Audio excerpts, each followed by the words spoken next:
Assalamualaikum warahmatullahi wabarakatuh. Perkenalkan, nama saya Anjar Sofian, umur saya 25 tahun dan saya berasal dari Jambi.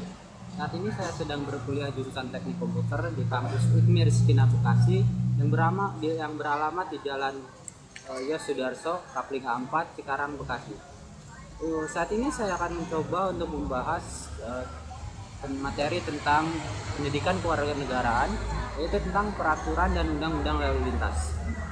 Lalu lintas di dalam Undang-Undang Nomor 22 Tahun 2009 didefinisikan sebagai gerak kendaraan dan orang di ruang lalu lintas jalan. Sedangkan yang dimaksud dengan ruang lalu lintas jalan adalah prasarana yang diperuntukkan bagi gerak pindah kendaraan, orang, atau barang yang berupa jalan dan fasilitas pendukung. Pemerintah mempunyai tujuan untuk mewujudkan lalu lintas dan angkutan jalan yang selamat, aman, cepat, lancar, tertib dan teratur, nyaman dan efisien melalui manajemen lalu lintas dan rekayasa lalu lintas.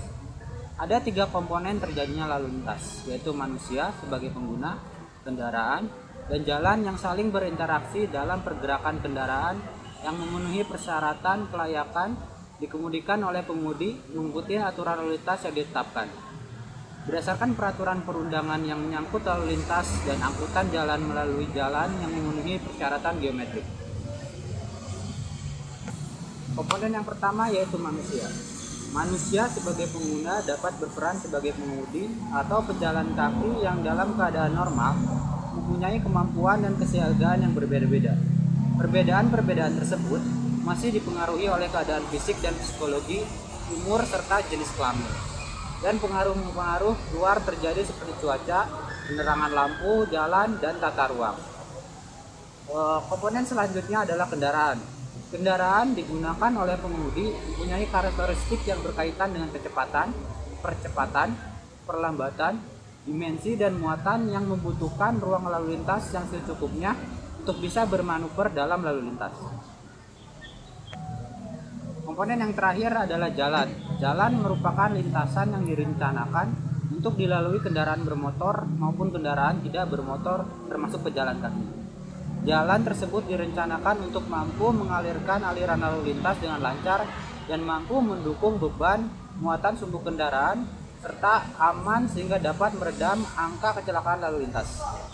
Tata cara berlalu lintas di jalan diatur dengan peraturan perundangan menyangkut arah lalu lintas, prioritas penggunaan jalan, lajur lalu lintas, jalur lalu lintas, dan pengendalian alur persimpangan.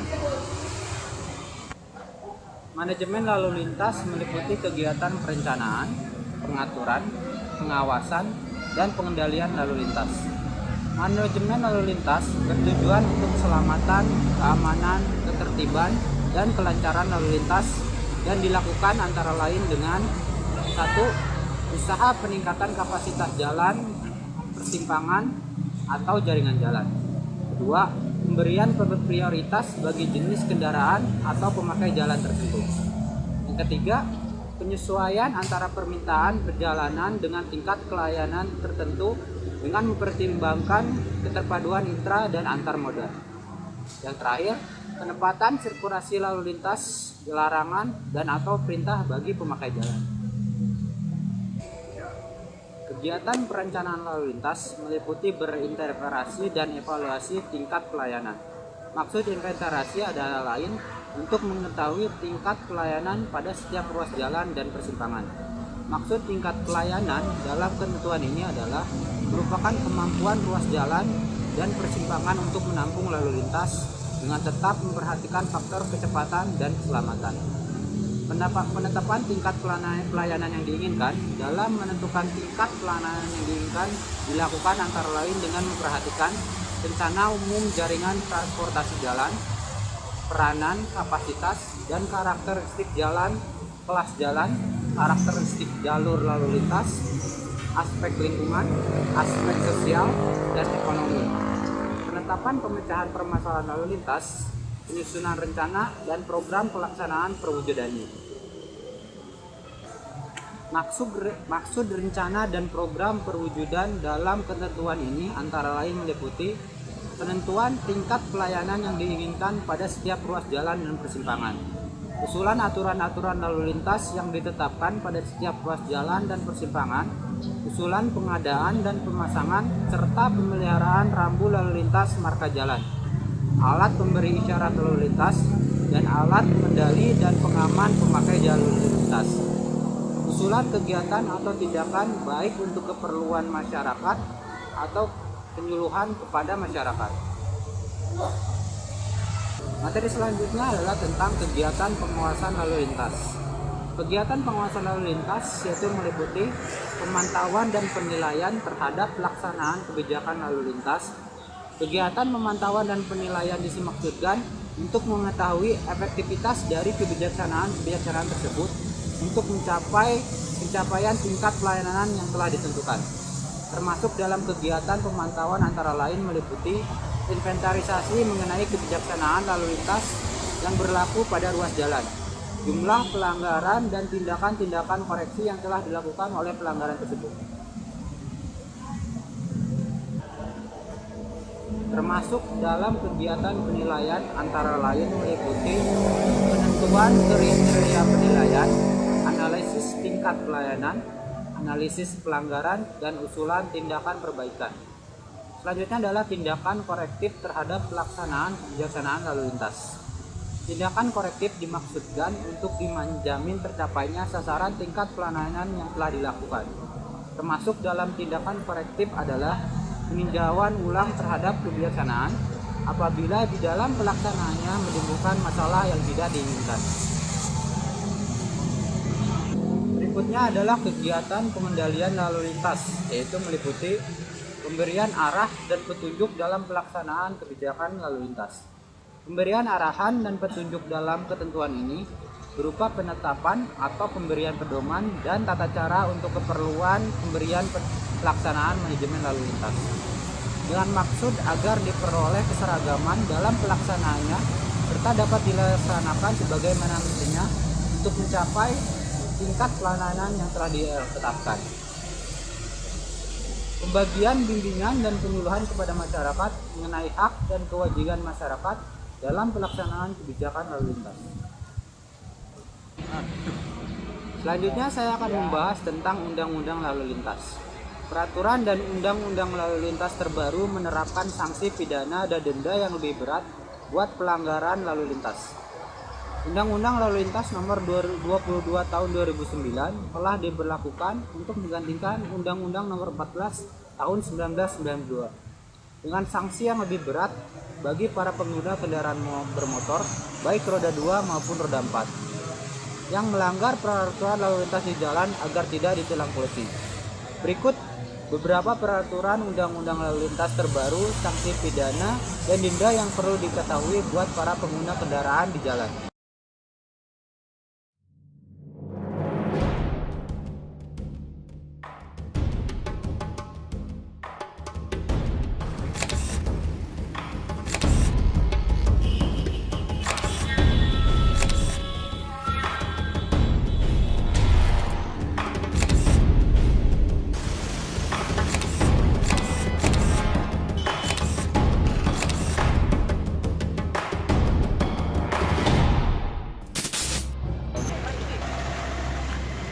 Kecelakaan lalu lintas kerap diawali dengan pelanggaran lalu lintas yang dilakukan pengguna jalan. Berbagai tindak pelanggaran lalu lintas masih banyak terjadi di jalan raya, baik dari kalangan pengguna kendaraan roda 2 maupun para pengemudi kendaraan roda 4 atau lebih dan juga para pejalan kaki.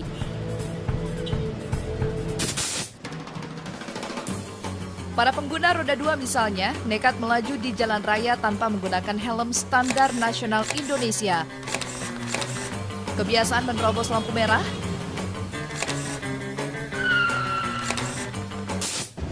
melanggar garis marka di lampu merah,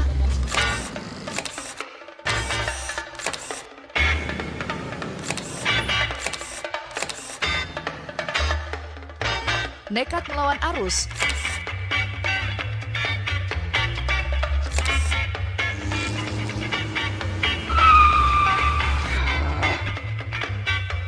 memutar sembarangan di tempat terlarang,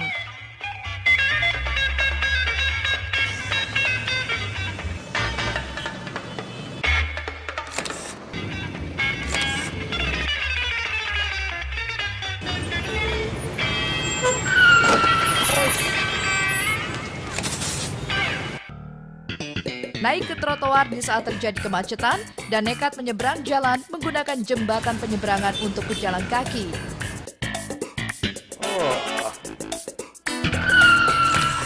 Masih banyak pula pengendara kendaraan roda 2 yang tidak menggunakan lajur kiri dan zigzag di sela-sela kendaraan lain, serta nekat potong kompas dengan masuk ke jalur busway. Ketentuan menyalakan lampu utama di siang hari juga masih banyak yang mengabaikan. Dalam keseharian pun masih banyak dijumpai pengendara kendaraan roda 2 yang berboncengan lebih dari 2 orang dan membawa beban melebihi kapasitas.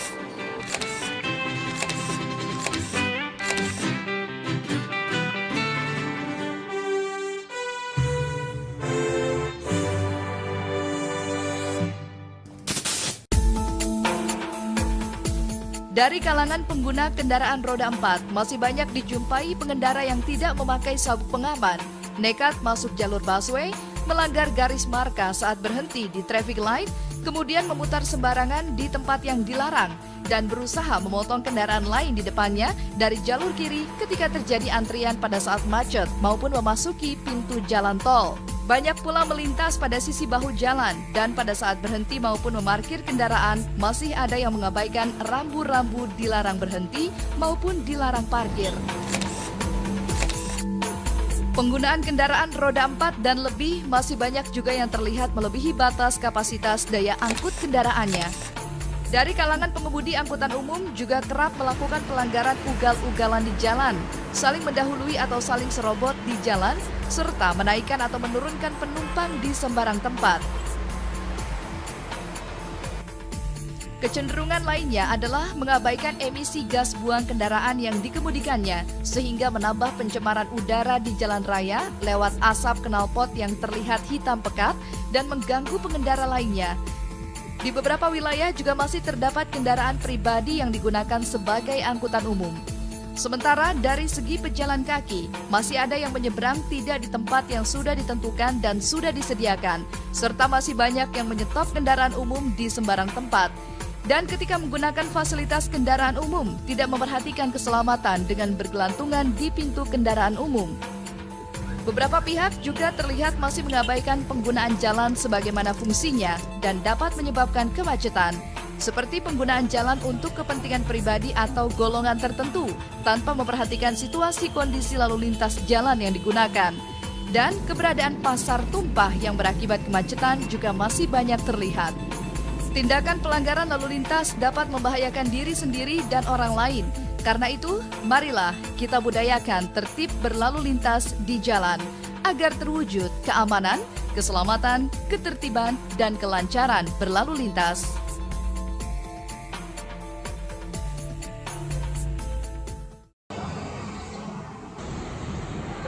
Kenakan helm standar nasional Indonesia. Pasal 57 ayat 2 dan pasal 106 ayat 8 memberlakukan untuk menggunakan helm standar nasional Indonesia untuk pengendara atau penumpang yang dibonceng diwajibkan menggunakan helm standar nasional Indonesia. Sanksi bagi pelanggar yang tidak menggunakan helm standar nasional Indonesia adalah pidana kurungan paling lama 1 bulan atau denda paling banyak sebesar Rp250.000 yang tercantum pada pasal 291. Sanksi yang sama juga akan dikenakan.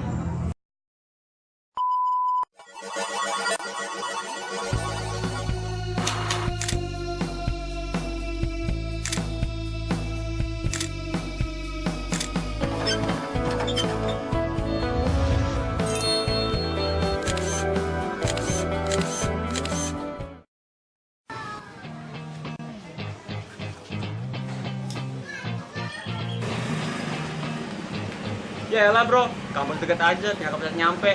Ngapain pakai helm? Ribet loh. Bukan masalah jaraknya bro, tapi lihat dari keselamatannya.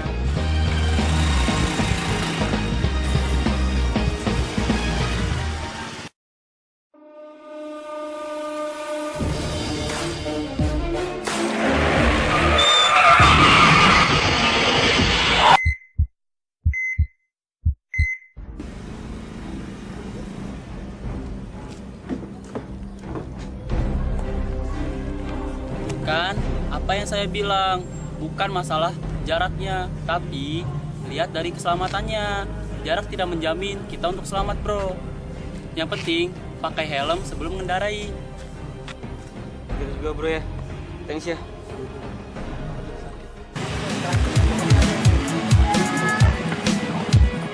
Bro, jangan lihat dari jaraknya, tapi lihat dari keselamatannya. Bukan masalah jaraknya, tapi lihat dari keselamatannya.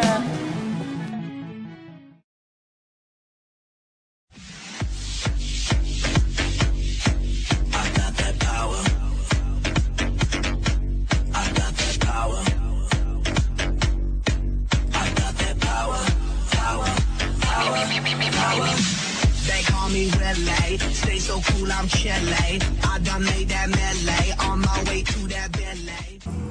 Selanjutnya, pastikan perlengkapan berkendara komplit.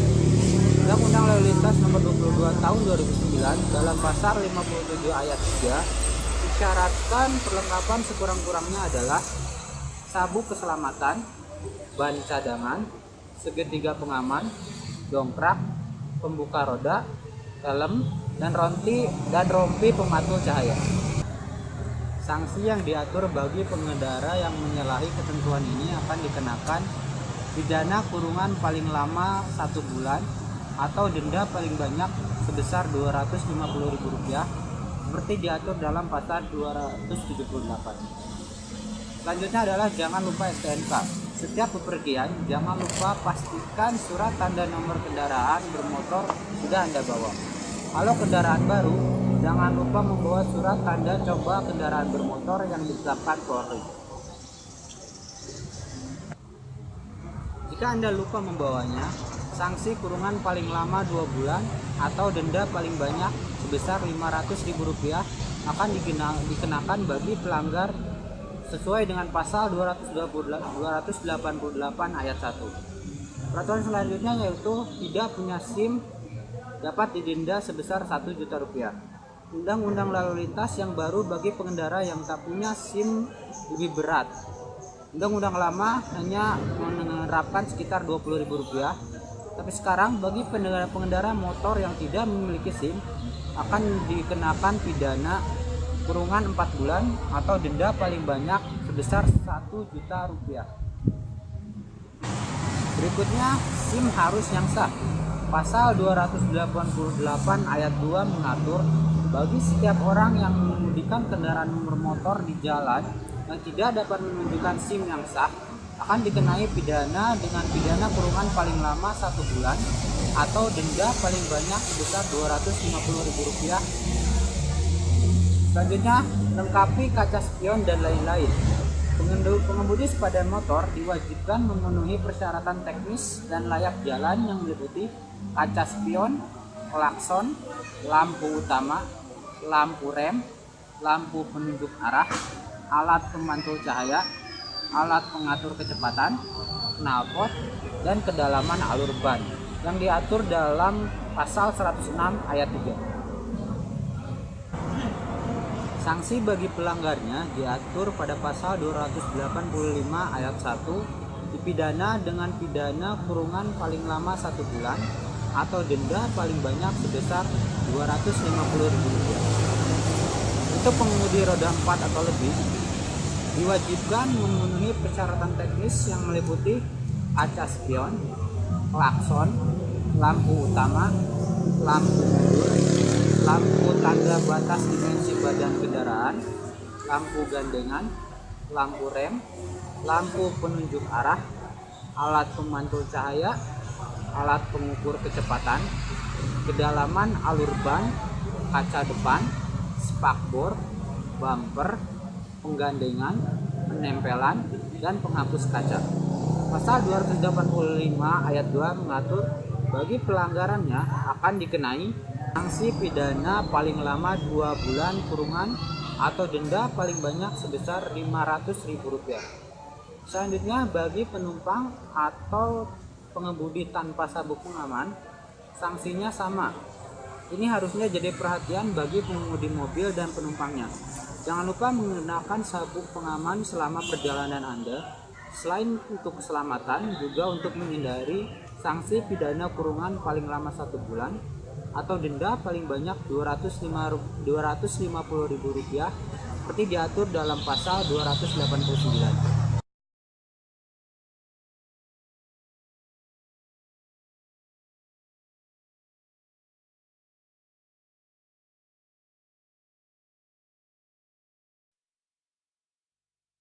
Richard didn't want to die, but he couldn't stop himself. The collision with the car didn't kill him, but he wasn't wearing a seatbelt, so he continued on his journey.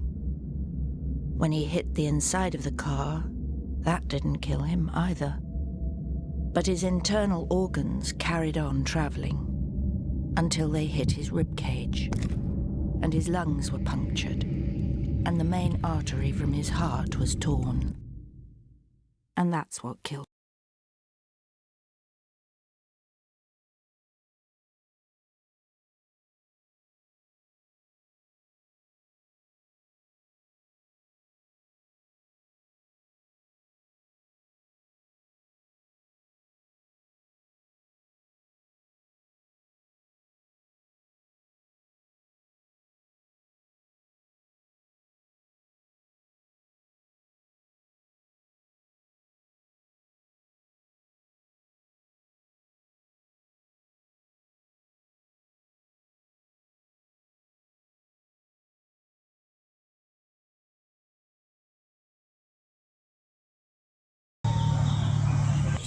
Berikutnya adalah konsentrasi dalam berkendara. Undang-Undang Lalu Lintas pasal 223 mengatur setiap orang yang mengemudikan kendaraan bermotor secara tidak wajar dan melakukan kegiatan lain di jalan secara tidak wajar atau dipengaruhi oleh suatu keadaan yang mengakibatkan gangguan konsentrasi dalam mengemudi akan dipidana dengan pidana kurungan paling lama 3 bulan atau denda paling banyak sebesar Rp750.000. Selanjutnya, perhatikan pejalan kaki dan pesepeda. Undang-Undang Lalu Lintas pasal 106 ayat 2 mengatur para pengendara baik roda 2 ataupun roda 4 harus mengutamakan keselamatan pejalan kaki dan pesepeda. Bagi mereka yang tidak mengindahkan aturan ini akan dipidana dengan pidana kurungan paling lama 2 bulan atau denda paling banyak sebanyak Rp250.000. Selanjutnya, menyalakan lampu utama pada malam hari. Saat berkendara pada malam hari, pastikan lampu utama saat berkendara menyala dengan sempurna. Bagi pengendara yang mengemudikan kendaraannya tanpa menyalakan lampu utama pada malam hari, akan dikenakan pidana dengan pidana kurungan paling lama 1 bulan dan denda paling banyak sebesar Rp250.000 sesuai pasal 293. Wajib menyalakan lampu pada siang hari. Bagi pengendara sepeda motor yang berkendara pada siang hari diwajibkan menyalakan lampu utama. Bagi pelanggarnya akan dikenakan pidana dengan pidana kurungan paling lama 15 hari atau denda paling banyak sebesar Rp100.000. Selanjutnya, berbelok berbalik arah, jangan lupa lampu sen. Setiap pengendara yang akan membelok atau berbalik arah diwajibkan memberi lampu isyarat dengan lampu penunjuk arah atau isyarat tangan. Jika melanggar ketentuan ini, pasal 284 mengatur sanksi kurungan paling banyak 1 bulan atau denda sebesar Rp250.000. Selanjutnya, jangan sembarangan pindah jalur. Para pengemudi yang berpindah jalur atau bergerak ke samping wajib mengetahui situasi lalu lintas di depan, samping, dan di belakang kendaraan serta memberikan isyarat. Jika ketangkap melakukan pelanggaran akan dikenai sanksi paling lama 1 bulan kurungan atau denda sebesar Rp250.000 sesuai dengan pasal 295. Selanjutnya, sesuaikan jalur dengan kecepatan. Ketentuan mengenai jalur atau lajur merupakan salah satu ketentuan baru yang dimasukkan dalam Undang-Undang Lalu Lintas Nomor 22 Tahun 2009 yang diatur dalam pasal 108 agar menjadi perhatian. Lengkapnya bunyi pasal tersebut adalah: dalam berlalu lintas, pengguna jalan harus menggunakan jalur jalan di sebelah kiri. Penggunaan jalur jalan sebelah kanan hanya dapat dilakukan jika pengemudi bermaksud akan melewati kendaraan di depannya atau diperintahkan oleh petugas kepolisian negara Republik Indonesia untuk digunakan sementara sebagai jalur kiri. Sepeda motor, kendaraan yang bermotor yang berkecepatannya lebih rendah, mobil, barang, dan kendaraan tidak bermotor pada lajur kiri jalan. Pengguna lajur sebelah kanan hanya diperuntukkan bagi kendaraan dengan kecepatan lebih tinggi akan membelok kanan, mengubah arah, atau mendahului kendaraan lain.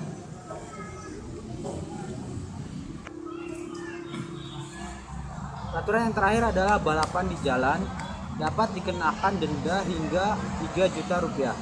Pengendara bermotor yang balapan di jalan akan dikenai pidana kurungan paling lama 1 tahun atau denda paling banyak sebesar 3 juta rupiah sesuai dengan pasal 297. Undang-undang lalu lintas terbaru ini harus menjadi perhatian bagi para pengendara bermotor di jalan.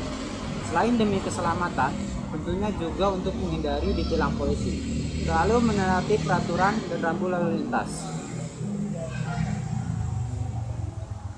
Sekian pembahasan materi kali ini tentang peraturan dan undang-undang lalu lintas.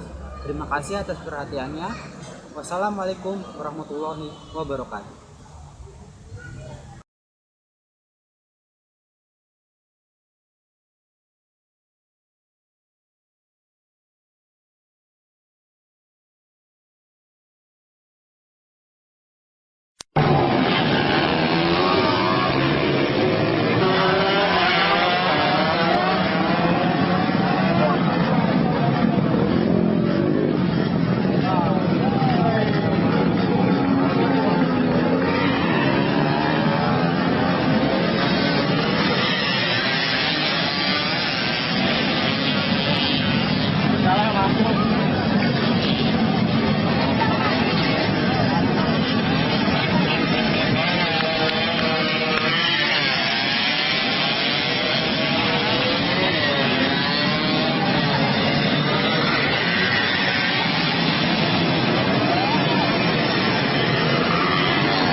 Yang gitu dong.